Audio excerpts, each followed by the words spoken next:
Thank you for coming to tonight's webinar. My name is Dr. Susan Lee, and I'm a primary care internist at SUNY Stony Brook, and I'm the governor-elect of the Long Island region of New York ACP.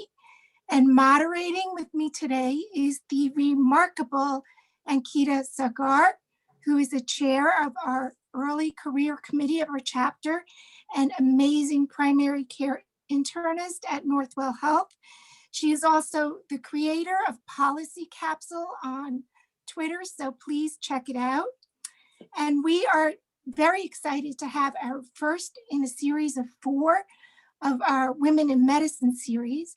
And it is our hope that this will lead to a community within our chapter where we can meet, hopefully soon in person, to share ideas, mentor each other, have meaningful discussion, and generally create a safe space and a welcoming group for all members who support women in medicine. It's also really timely that our first webinar is this week, as tomorrow is National Women Physicians Day. And today we have a very special and honored speaker. Dr. Darilyn Moyer is the Executive Vice President and CEO of the National ACP chapter, ACP, and she has served on the ACP Board of Regents. She's chaired the ACP Board of Governors and has served as governor of the Pennsylvania Southeastern chapter. She's the ultimate Jedi Master and has been awarded many accolades for her work in medical education, high value care, patient safety, professionalism, gender equity, HIV and infectious diseases. And we thank her in advance for being part of our inaugural event. Thank you for inviting me. I feel very honored to be here this evening, and I saw many friends' names listed, and I can't wait to see everyone when we get to the gallery section. I hope that many of you got to watch the presentation that I did this fall. And what I thought I'd do with this 20 minutes was to talk a little bit about some skills and overcoming imposter syndrome, just like just now with reading those things. I sort of can't believe that they're about me, and it doesn't matter even when you're a PGY 36, you still have a tad of that imposter syndrome. But I thought we'd talk about that in negotiation, and then I would give you some nice ways to really catalyze really being able to have the principles put forward and put into practice. So I would love to tell you that we are in a world where you no longer need to learn how to negotiate, but unfortunately, we are not in that world. I want to move us, and I know that many of you want to see a completely just, equitable, diverse, and inclusive environment that is anti-racist. We're not there yet. So I think it's really important for women in particular and people of color. We know, for example, that women physicians' salaries really build off their initial salary when they enter as a practicing physician. So learning how to negotiate is really critical. But let's face it, women are basically socialized to make nice, to always, make sure everyone is happy, to not speak too much about yourself. You don't want to be seen boastful. And so we grow up with a lot of socialization that leads to imposter syndrome, quite frankly. And men have this too, regardless of how much they have achieved, all the accolades that they've received, all the awards that they've assembled. And quite frankly, as a former internal medicine program director, my best awards are watching my students and residents, chief residents and fellows and faculty grow and really be able to amplify what we taught them and to take that forward. But the prevalence of imposter syndrome was initially thought to be in high achieving women only, but it's in both men and women. And almost half of the internal medicine residents feel like imposters. Particularly vulnerable are folks that are younger in their careers, such as students and trainees and early career physicians, international medical graduates. There are a lot of systemic and structural flaws in the medical profession that don't prepare us well to handle mistakes, don't support us to share our insecurities. And learning and workplace culture does not provide good psychological safety, and it promotes, unfortunately, silence. Silence and imposter syndrome, silence when you've been harassed or discriminated against as well.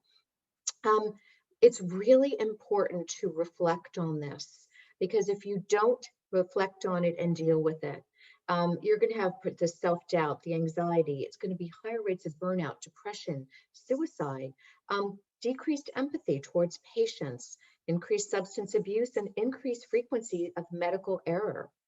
So, I want you all to think about a past negotiation experience. What happened during the process? How did you decide to negotiate and make a final decision? And were you gaslit during the negotiation? That is the subtle psychological technique of making the other person seem like that they're crazy, that there's really, nothing wrong with the way the institution or the practice is approaching this. This is your issue and your problem. And I'm sure we can all, both men and women, reflect on times when we were gaslit. So think about confidence in negotiation skills. If you don't practice it, you're not going to get it. Practice makes perfect, and perfect practice makes perfect. Did you conduct a valuation analysis? How would you do that to understand what you are worth? Do you know what the other person's negotiation style is? Do they want a Dostoevsky novel, or do they want the bulleted high points? What was the stage? What were the circumstances? Did you feel like you could actually engage the other party? Did you revisit the negotiation? Did you use tenacity, thanks, informational asymmetry? That means going in ideally with a little bit more information that you have on the group that you're going to join than they have on you. And how to deflect gaslighting. So the principle of negotiation means that essentially people walk in with the interests of party that emphasize conflict management and conflict resolution. The sign of a good negotiation is that no one walks away from the table turning cartwheels, but you can all live with what you negotiated and move forward. And I think this is particularly important for women. You've got to be able to separate people from the issue of the negotiation. You've got to focus on the interests. You've got to look at options for mutual gain. So one of the things you need to do is to assess the confidence gap and do the valuation. Men overestimate abilities and performance, and women underestimate both. Men will frequently go for a position when they're 60% qualified. Women have to be at least 100% qualified. And men initiate salary negotiations 4 times more often than women do. And when women do initiate, they ask for, on average, 30% less money than men. So valuation is really important. It's not a zero-sum game. There are benchmarks you can access, whether it's from MGMA, Glassdoor, AAMC, medical societies. Entry position compensation is critical and can set someone back for their life, because that is the floor at which you're coming in and entering. Women MBAs were 800% less likely to negotiate first salaries than their male counterparts. Women MBAs. These are missed opportunities. And here's the real rub for women. Women are very much about the team and collaboration, and they feel that they're very uncomfortable because if they get more in a negotiation, they're going to feel that others are going to get less. So be just, equitable, diverse, inclusive. Gender bias is real. Male-associated traits violate gender norms for women. How do you overcome this? How can you talk about your accomplishments, but do it in a way where you feel comfortable and still it's part of your style? So what you need to do is practice your value story, what you bring to the organization, how their mission and vision and goals are congruent with your mission, vision, and goals. So I think that that's really a key skill that you need to be able to overcome and to be able to do. You want to highlight your skills and successes and why this is going to bring everyone to the next level and why you're excited about this. Suggest ways you can take on more responsibility and practice your negotiation with a trusted colleague. This is critical. And I think one of the other critical skills is to be able to, when you feel yourself getting emotional during a difficult conversation, a negotiation, is to be able to knock that emotion right out of you. I have a special little technique. I'm doing it now. I reach around the back and I pinch the back of my thigh as hard as I could possibly pinch it. And I will tell you that will knock out every bit of emotion so that you can go and focus on that negotiation. So plan ahead, know what the standards of fairness and the valuation are, respect relationships, solve problems together. This is dynamic. Don't give in to ambushes. You're going to get the, oh, by the way, as you're leaving the room or as you're leaving the elevator or someone gets you in a corner. Practice saying very graciously, thank you very much for that interesting offer or that interesting thought. I'm going to need to think about this. Let's talk some more soon. Another key skill that you have to learn is how to revisit and memorialize discussions. This is not a once and done. This is a longitudinal process. Frequently, verbal and written summaries are key. And after an important discussion, it's really key to send a follow-up email to summarize your understanding of the discussion and say, if you have any differences in your thoughts about what we agreed to here, please email me back so we can work this out. And when you're negotiating with an outside organization in all personal matters, use your personal contact information. Organizations mine emails. Don't use your hospital cell phone for calls. Don't use your business email. So tenacity and thanks. So really important is to be grateful. Words matter. Always assure best intent. The devil is in the details. Should you get a lawyer? I get that question a lot. Do you understand your contract and terms? This is really important. Doctors just want to take care of patients.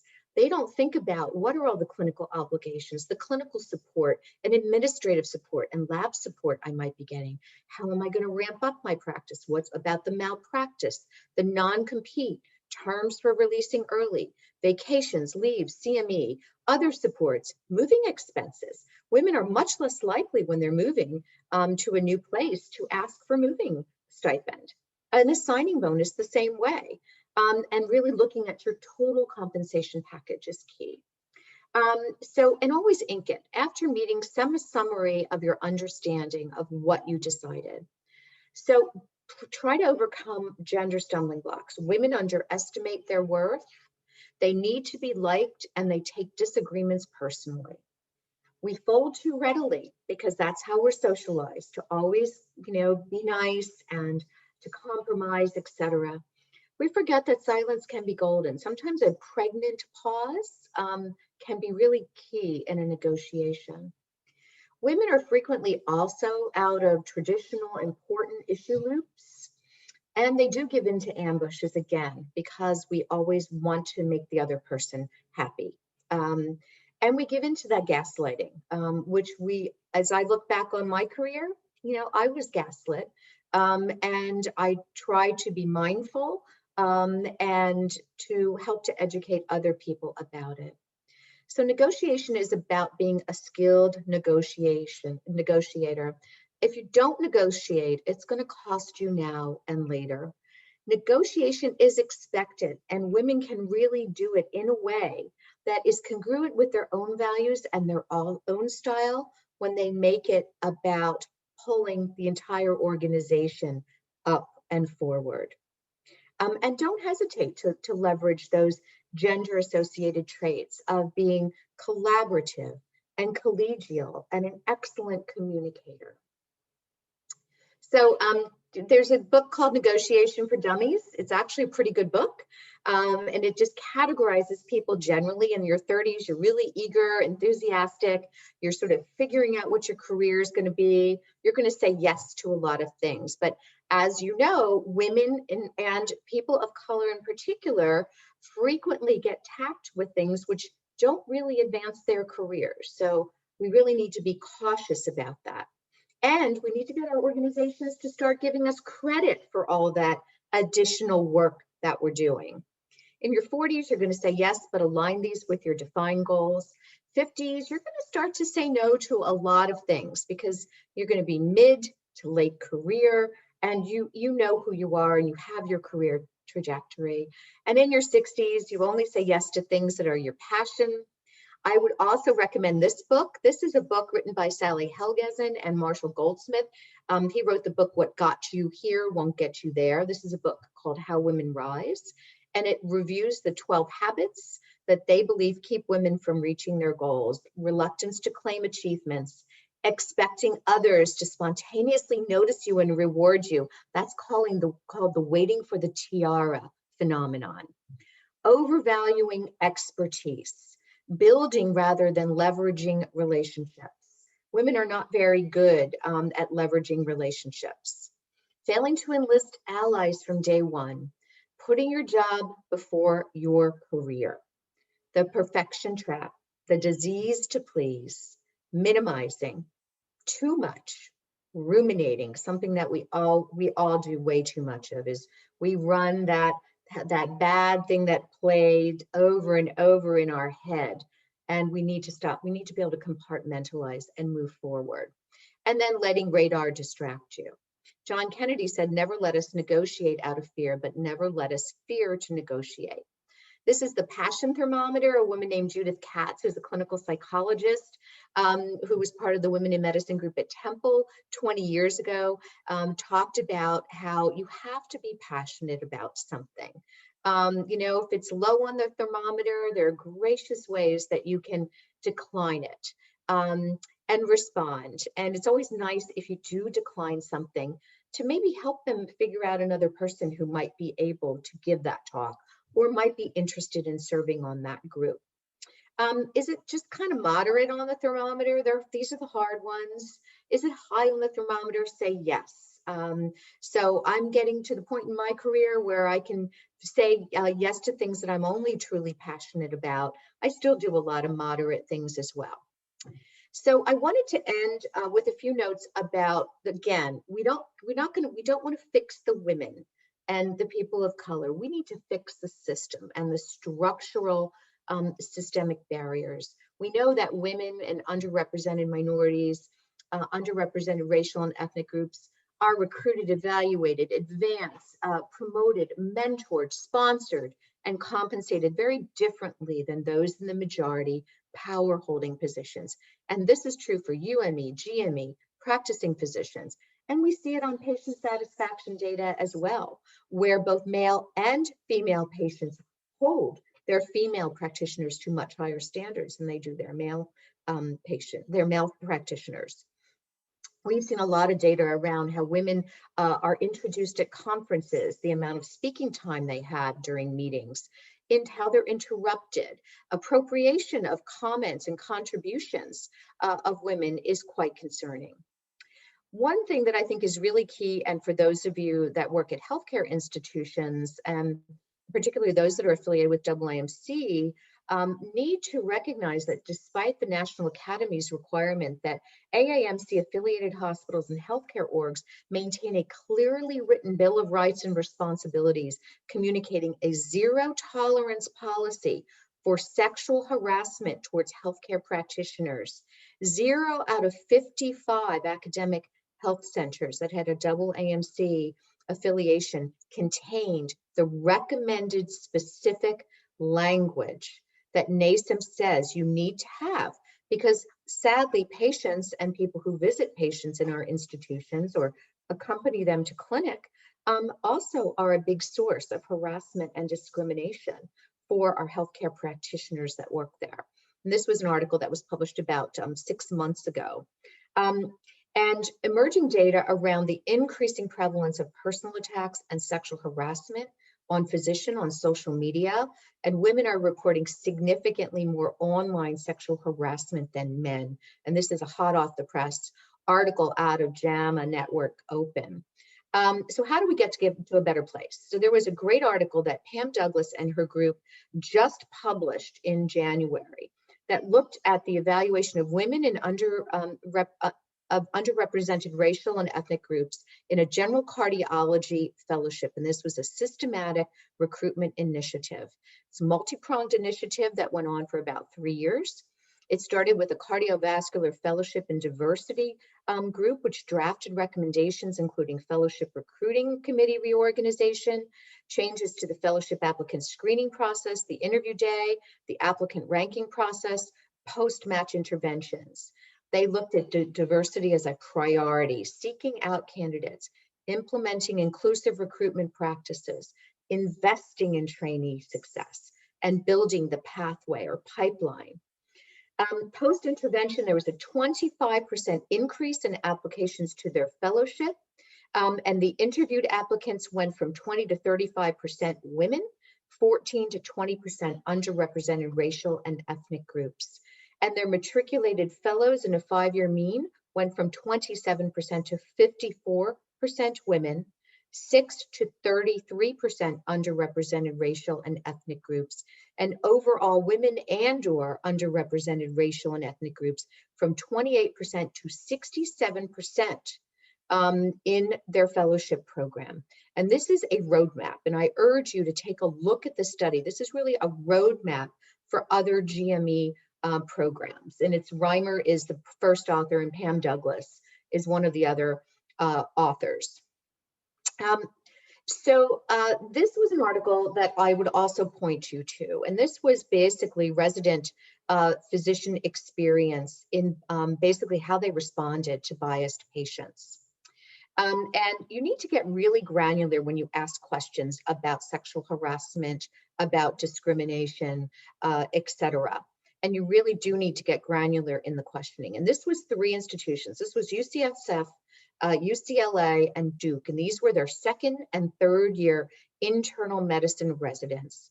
And in every category you looked at, people of color and women were much more likely to have bias and sexual harassment directed at them over men who were not in an underrepresented group.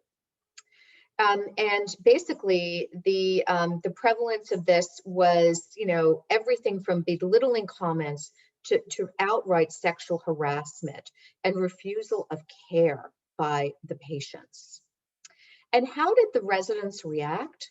Well, some of the time they did one-on-one limit setting, but rarely did they report this to their institution.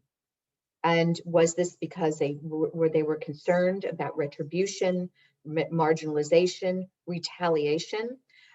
Did they just not know what the practices were? And remember, you need to make this, you need to be able to anonymize this some way and to have people intervene. And why did they not report it? And a lot of it had to do with they're just there to take care of the patient. They prioritized the clinical care of the patient. And they just sometimes perceived that they were just overwhelmed. Sometimes they didn't know how to have the skill set to properly respond. And they felt that at times they just weren't trained in doing this. So I think we all need to be better here, not just for individuals, but for all of our teams. So we can really teach allyship with all of our teams and do huddles, not just to discuss patient care, but to discuss how we can get there. So your organizations need to perform the foundational work, looking in with a lens at diversity, equity, inclusion, and justice, and look at your mission, visions, and goals. You've got to modify them, and you've got to discuss and publicize the elevator story. You've got to review your policies and procedures for governance of your organization and remove the explicit and implicit biases you have along the whole scope of your work. You've got to make sure your organization has JEDI, anti-harassment and discrimination policies, and accessible mechanisms for activation of processes to enforce them. You've got to establish a body for ensuring a JEDI anti-racist perspective in your organization that is empowered, has teeth, and can actively intervene in a rapid response fashion when someone rapidly brings this to the attention.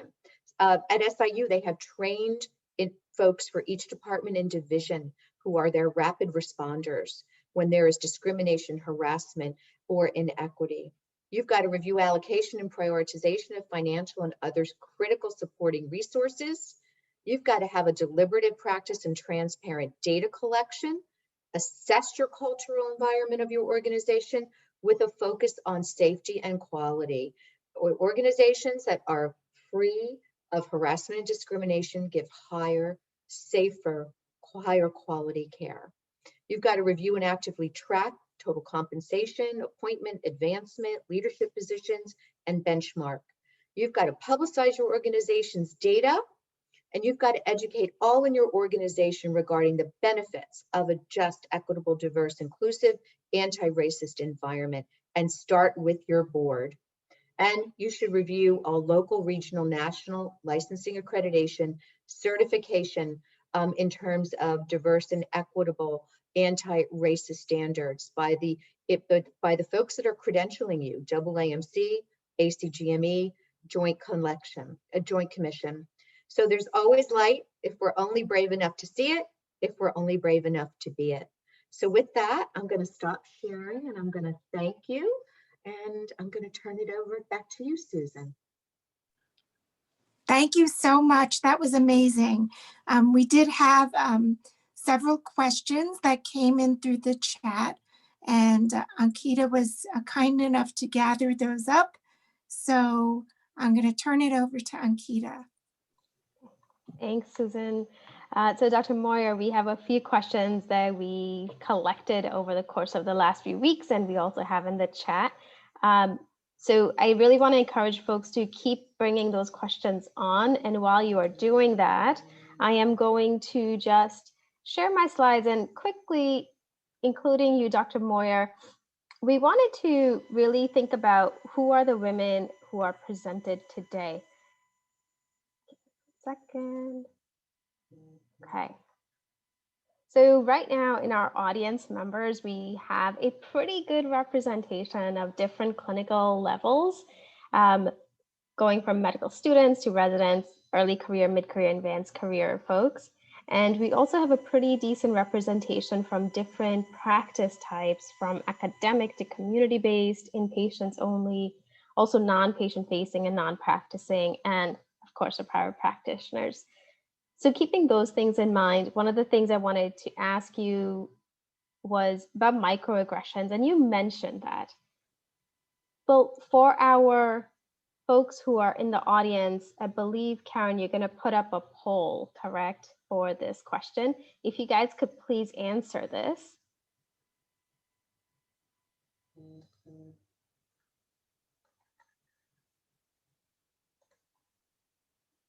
Okay.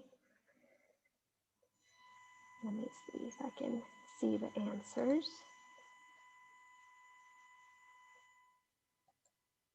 Okay. Just a few more, Ankita, just a few more. Sorry? There we go. Okay, great. So, unsurprisingly, right, many of us have witnessed or experienced microaggressions sometimes, often, and also very frequently. So I guess, Dr. Moyer, our question to you was going to be, how do you deal with microaggressions? What is your number 1 or 2 tip when you're in that moment, whether it's with a patient, a colleague, maybe a supervising, attending, or even your own boss?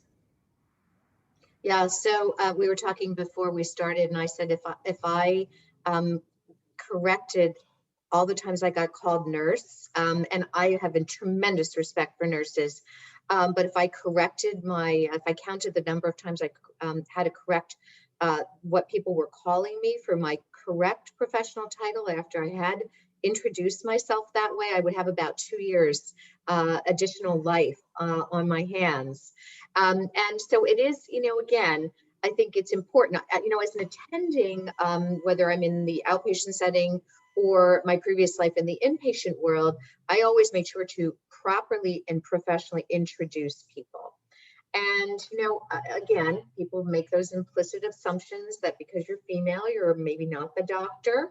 And I think I try to professionally correct them and say, excuse me, Mr. Jones, remember I told you that I'm Dr. Moyer and I'm the attending physician, which means I'm the supervising physician here. You seem to be addressing all your questions to the male medical student. I mean, how many times has that happened? And I think that, you know, again, I think a lot of people are willing to learn, and then a lot just don't get it. And so I do think that both microaggressions and overt macroaggressions can, again, be addressed in a team fashion if you have other team members there with you. But you need to discuss kind of how you're going to respond ahead of time. And I can give you a really good example that I learned when I was out giving grand rounds, actually at Monty a couple of years ago.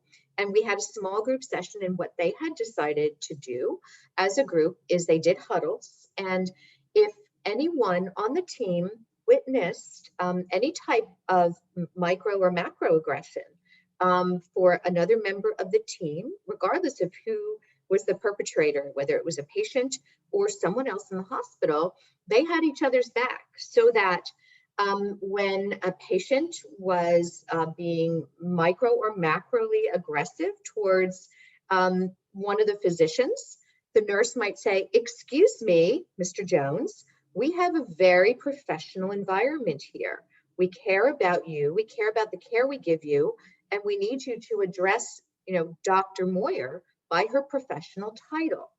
So, and I think you need to practice this as well. And I think that it's hard sometimes in the moment when these things happen, because your jaw drops and you just don't know what to say or do.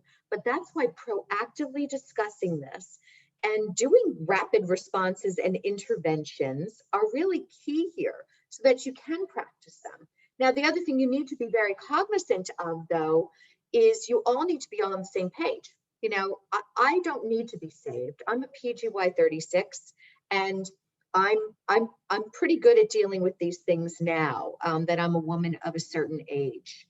And so you need to really ascertain sort of those safety signals, etc. But, you know, the microaggressions do happen, and you need to really start to address them, not just at the individual level, but by changing practices at the structures and the systems and the way that you do things at your organization, making sure you give equal time at conferences and equal spots on the page for all the trainees that are submitting abstracts, and talking about them equally. And we really need to get at those structural issues that are helping to perpetuate those microaggressions, because those 1,000 cuts add up to 1,000 cuts, and it's going to come out in different ways in the future, and whether that's burnout or worse. I always worry about when we keep that all inside and don't address it proactively. Okay, thank you. I think this has generated a lot of chat. So I am actually going to skip the next question on my end and go straight to the audience. Oh, hold on 1 second. Okay, so we're going to go to the audience questions. Okay, talking about microaggressions. So one of the questions that has been put forward is, what do you do if the person who is delivering microaggression is a female or a member of an underrepresented ethnicity or group? How do you kind of deal with that? I always have a conversation with the person and say, "Hey, you know, can we just do a timeout right now? I just want to just sort of kind of go through what I thought I just heard you say to me." Because it really gives that opportunity, not being accusatory. It's like, you know, all the things that you learned in life, you learned in kindergarten, right? You know, don't be accusatory, don't be aggressive, unless of course the situation warrants it, if it's something very serious. But just talk to people at the real human level and say, "No, I'm not sure if you recognize how that just came out, or how with what you just said, how I interpreted it, and how it sort of the meaning was to me." Because lots of times people will say, "Oh my gosh, I didn't even think, you know, about the fact that me saying that would be interpreted that way." And so frequently they're just grateful. And it's again, there's always two sides to every story, but you're on the receiving end of this stuff. And you need to let people know how you interpreted that and how that made you feel. And I find that just hitting it directly, you can do this with a subordinate, you can do this with, I think, somebody who's a senior person, but if you do it on a real human level, and it frequently works, but sometimes it doesn't work.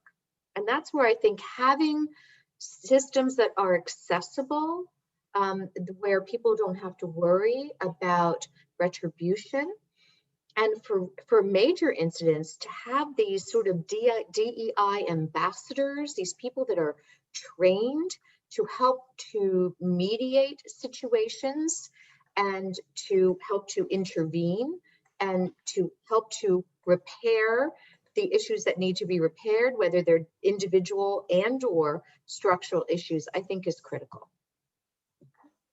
And I think that goes really well into our next question that was posed by the audience, which is, can you tell us a little bit more about the rapid response team for the aggressions that you had mentioned, or maybe a resource that we can kind of look to? Well, I know that Susan Hingle, who was a former chair of the Board of Regents, who was one of the architects that got us really on our big path in the diversity, equity, and inclusion arena. I know her institution has been actively with the engagement of their Office of Diversity, Equity, and Inclusion, felt that this was really important to educate everyone, to train about implicit bias and explicit bias and structural barriers, etc. But what they also decided to do was to have DEI ambassadors, specific people trained in their different divisions and departments at their institution. And apparently a lot of these are men. I mean, and I think that's a big message here, is that I've had a ton of fabulous male coaches, mentors, sponsors, or allies during my career. In fact, more than women, because I'm a woman of a certain age as a PGY 36. But I think engaging them in these activities and understanding, again, that when we have a more diverse, equitable, just environment, we all get more. It's not that someone gets less and someone gets more, but we all get more. We all get a much better place to work. I'll also tell you that I think there was a question about what do we do, especially in the time of financial crises that so many of our institutions and practices have been, have been seeing with everything going on with COVID. And what do we do when there are decisions getting made that are really penalizing potentially women or folks that have dependents that they care for as their second shift job, or people who work, quote, part-time? Unfortunately, the gig economy has left us with a lot of part-time people, which sadly for many organizations make those folks very, very expendable. Well, a lot of places are now instituting, besides changing a lot of the criteria during COVID for advancement, promotion, etc., they're also mandating that no decisions can be made about terminations, decreases in people's clinical productivity, major schedule changes, etc., without active intervention of the DEI office of that institution. I think that it's so critical at baseline, but particularly when places are in time of crisis, that's when they need to sort of be able to take that step back and see that broader landscape through that DEI lens. That sounds fantastic, to have a DEI ambassador that you kind of turn to in a very confidential manner to make your issue raised, but also seems like it can also be an institutional eyes and ears to make sure that the institution is doing the right thing for right. And I think a critical part of this, and I really emphasize this, whether you're a smaller practice or you're a big institution, you really need a good annual survey for the people that are in your environment. And you really, it can't just be, have you suffered any harassment or discrimination? You really do need to get granular, because sometimes people don't realize that that's what's been happening. But you really do, then the more granular you get with those surveys, then the more data you have to know what to do with. I'll give you one example there. There was another institution in Philadelphia that the faculty affairs dean, very first year, took a deep look at their culture of engagement survey for their healthcare professionals. And the number one concern for women in their 30s and 40s, whether they were nurses or pharmacists or trainees or practicing faculty, clinical basic science, were the lack of lactation rooms that were within a short distance of where they practiced, that had appropriate privacy, refrigeration, a computer, the hospital breast pumps, storage stuff, etc. And basically what this person did was, because places, they just said that, oh, we just don't have room, we don't have room. This person took a posse of the practice plan, the architect for that area, the group manager for that area, and was miraculously able to identify appropriate lactation spaces at every place in that large institution. And Dr. Lisa Bellini wrote that up, and it's in the Journal of Women's Health in 2018. It's her work at Penn. So those are the sorts of champions that we need. Great. And I think that ties over really well into our next question, which is, a lot of women in medicine tend to work through tenacity, as one of our question submitters said. What are your thoughts about mentorship and allyship, and how do you choose a mentor or an ally who is going to be helpful for your career or just even your life in general? Well, for number one, I don't think forced mentoring works at all, right? And I think that, a coach who talks at you, a mentor talks with you, and a sponsor or an ally talks about you.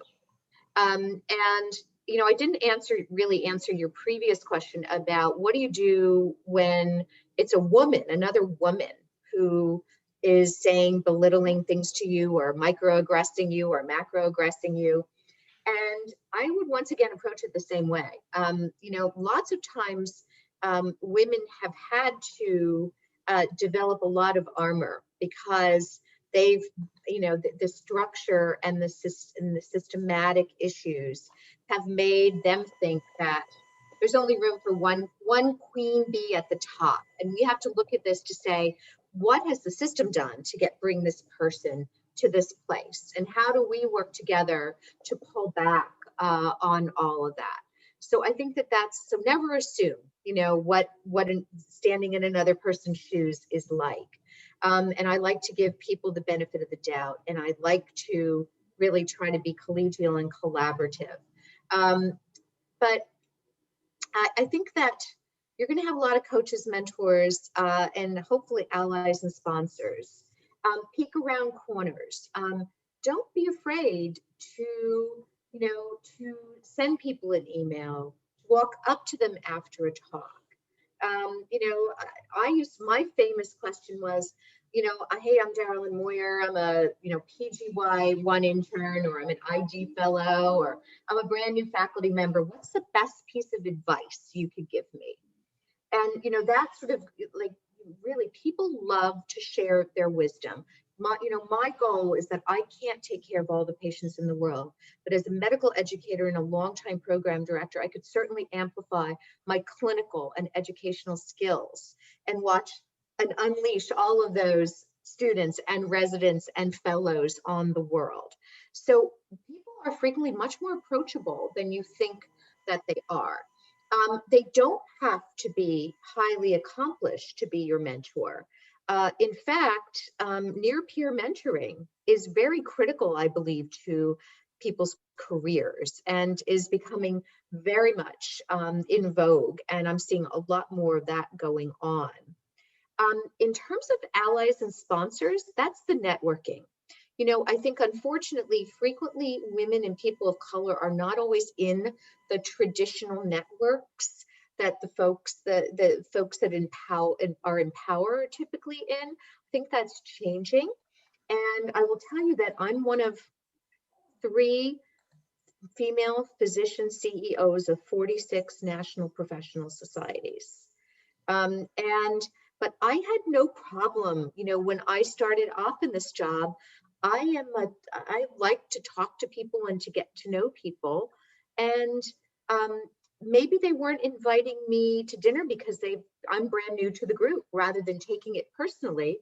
Maybe I'll just invite myself along. And I'll, go ahead and think about, who do I need to talk to? Who would it be great to establish a connection with that could serve to be a mentor or an ally for me in the future?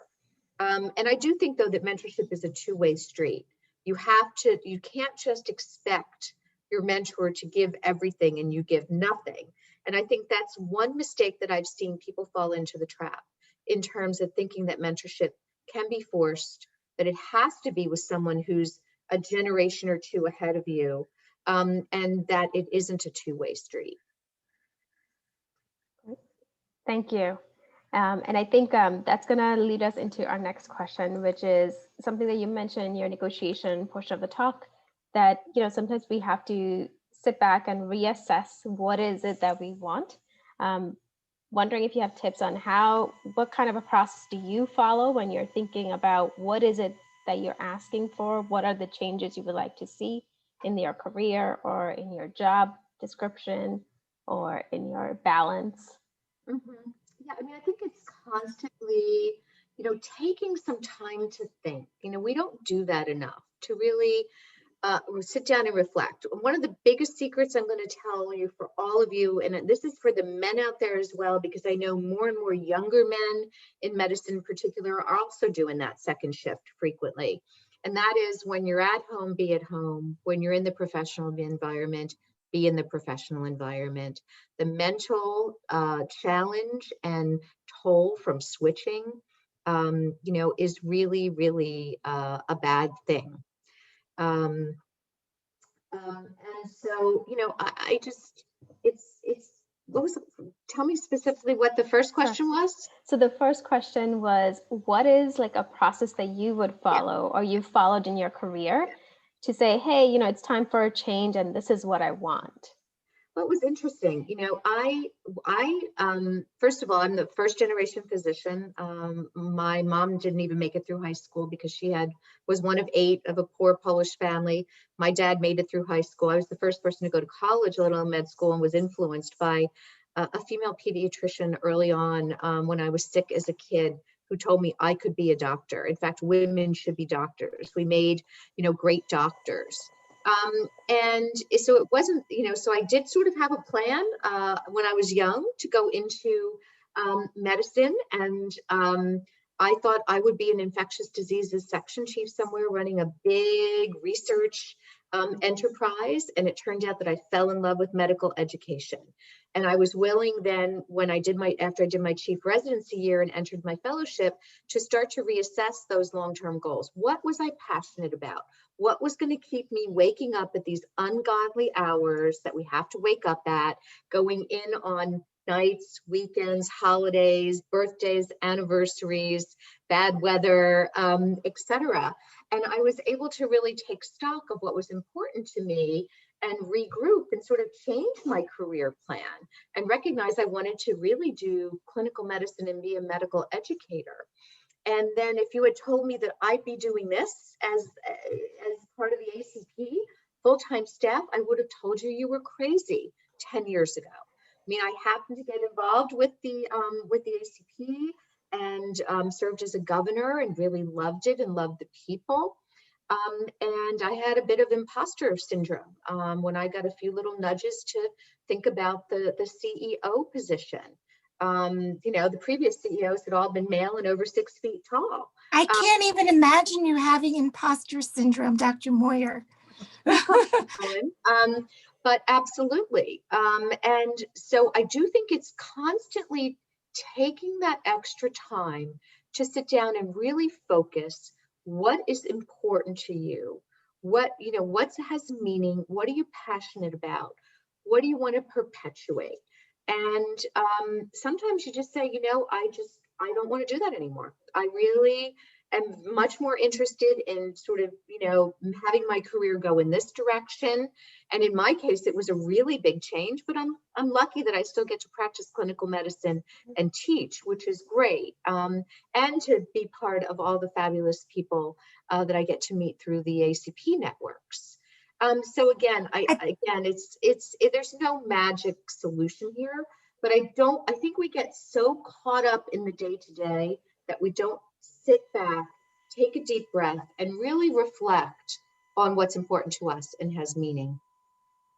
I think one thing that you mentioned, which I certainly can attest to, is finding mentors that not are people that you necessarily work with, but I have mentors through New York ACP and being involved in outside organizations. So I would say that that's another way to find amazing mentors. They don't necessarily have to be women or doctors. So yeah, no, I agree. I think having some local mentors where you work and having some folks in your network who aren't where you work. And for me, my networks were ACP and Aptum and AIM. And definitely having a few people who are not in healthcare that you can have as mentors, I think is really, really key. Because again, a lot of the issues, you know, the circumstances may change, but a lot of the issues are the same. There was one last question. Somebody asked, how do you show your appreciation for your mentors and or your allies, aside from like just saying thank you? What are some ways that you find appreciation? Well, I did text a bunch of people last Friday because it was Mentor Day. And I got some really nice texts back that said, wow, thank you. That made my day. You know, I've been, you know, I've donated in their honor or in their memoriam for programs for not just the ACP, but for other institutions as well. I find them awards sometimes that we can get them that I think they're going to just be absolutely fabulously qualified for. You know, a recent example is a couple of us assembled an award packet for Dr. Susan Thompson Ingle, who's the 2021 Blackwell Award winner for AMWA. Wow. You know, but again, it's not about the awards. Again, you know, the awards for us are all of you and watching you thrive in your careers and have such impact. But it's really those personal touches, writing out those little notes, knowing what's important to them, and maybe, you know, sending them a little something special, and just making it personal. I think that that's critical. I think one of the things that I always appreciate for residents is when they start mentoring a medical student and they tell me that they're mentoring a medical student. I feel like it's a way of paying it forward almost. Mm-hmm. Which is absolutely. Yeah. Absolutely. Well, thank you so much, Dr. Moyer. We have one last question for you.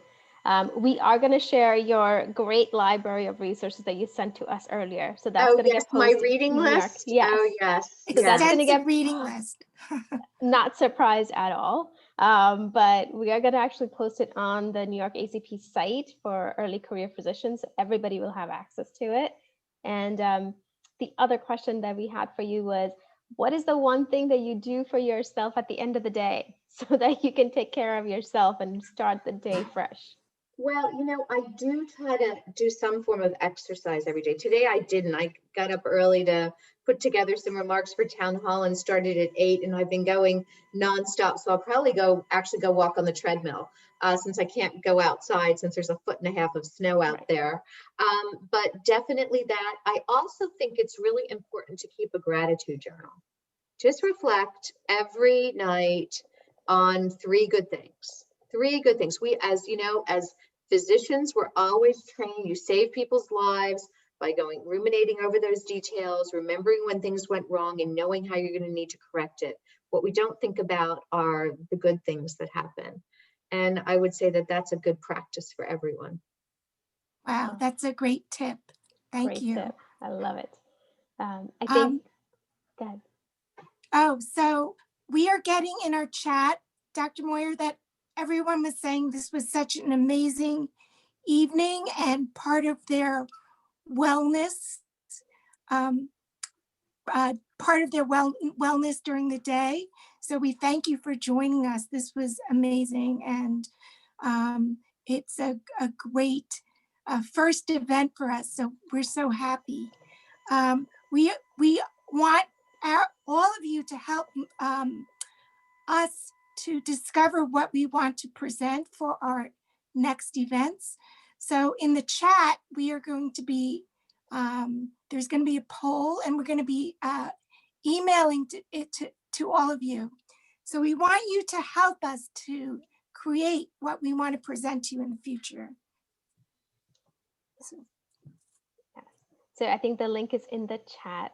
Is it in the chat? Okay, It the is in link the will be in the chat. chat, but it will be emailed to everyone Yes. who attended the event as Absolutely. well. I just But want to thank you so much for attending. And thank you for everybody. inviting me. It was great, so great to see so many familiar names here in the chat. One of my former chief residents, Tamara Goldberg, and so many friends from ACP and APTM. And I did put my email in the chat, dmoyer, D-M-O-Y-E-R @acponline.org. I frequently don't know the answer to questions, but I do know a lot of people. So I'm much more of a connector. So if feel free to reach out and happy to connect. Thank you so much. Thank you for doing this. I think this is going to be fabulous. I can't wait to hear your progress report, because you are going to keep me posted on how things are going. Definitely. Great. Thank you so much. Take And care. thank you to everyone who attended. Thank Appreciate you. it. Bye, everybody. Have a Bye-bye. good night. Good night. Stay safe. Thank you.